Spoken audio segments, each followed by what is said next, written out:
নমস্কার, কেমন আছেন সবাই? আপনাদের সকলকে স্বাগত জানাই চ্যানেল রূপা মুখার্জিতে। ওয়াকফ বোর্ড নিয়ে এতদিনে যে একটা হাঙ্গামা সৃষ্টি হয়ে গেছে চতুর্দিকে, নিশ্চয়ই আপনারা জানেন। আর রাষ্ট্রপতি বিলটিতে স্বাক্ষর করে দিয়েছেন, অতএব এটি আইনে পরিণত হয়েছে।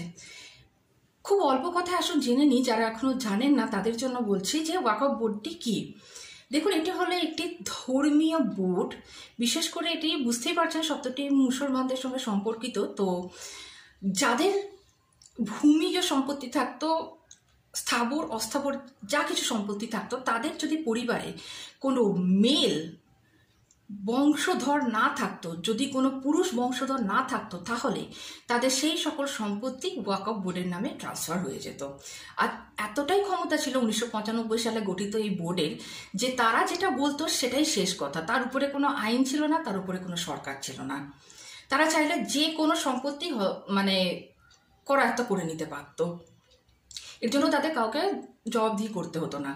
আর এই বোর্ডকে কেন আইনের আওতায় আনা হয়েছে, তার কারণ ভারতের সর্বাধিক জমি আছে রেলওয়ে, ডিফেন্সের কাছে, তৃতীয় সর্বাধিক জমি রয়েছে এই ওয়াকফ বোর্ডের কাছে। তাহলে বুঝতেই পারছেন তাদের হাতে কি পরিমাণ ক্ষমতা, কি পরিমাণ অর্থ, আর সেই ক্ষমতার অপব্যবহারের একটা সন্দেহ থেকে যাচ্ছে।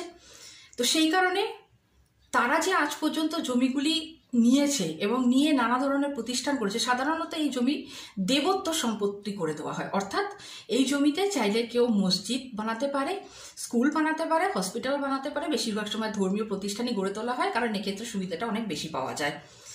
তো এই নতুন আইনে কি বলা হয়েছে দেখুন, এই নতুন আইনে বলা হয়েছে যে পরিবারে শুধুমাত্র পুরুষ সদস্য না থাকলে আর সম্পত্তি এইভাবে ওয়াকফ বোর্ড নিয়ে নিতে পারবে না।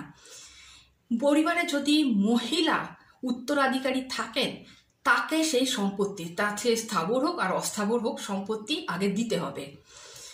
যদি এই বোর্ডের দেওয়া নিদানে কারুর অবজেকশন থেকে থাকে, তাহলে তিনি রায় বেরোনোর 90 দিনের মধ্যে কোর্টে যেতে পারবেন। অর্থাৎ এক্ষেত্রে কোর্টকে প্রাধান্য দেওয়া হলো, নাকি এই বোর্ডকে। সরকার চাইলে এই বিষয়ে হস্তক্ষেপ করতেই পারেন, কারণ কোর্ট তো আর সরকারের বাইরে নয়, তাই না? তো সব মিলিয়ে এইগুলো এখন একটি আইনে পরিণত হয়েছে। এবার দেখুন, হিন্দুদেরও কি নেই? অবশ্যই আছে, দেবত্ব সম্পত্তির আছে, এবং অনেকেই এই ক্ষেত্রে বিপদে পড়ে যাবেন। তো আগামী দিনে কি হবে সেটা তো বলা মুশকিল। তবে আপাতত যে এই আইনটি হয়েছে, আশা করা যাচ্ছে এই আইনের সুফল যারা এতদিন মহিলারা ছিলেন, যারা কোনো কিছু পেতেন না, সকল তাদের পারিবারিক সুবিধা থেকে, পিতা মাতার প্রাপ্য সম্পত্তি থেকে বঞ্চিত হতেন, তারা সবাই পাবেন। আজকে এই পর্যন্তই। নমস্কার।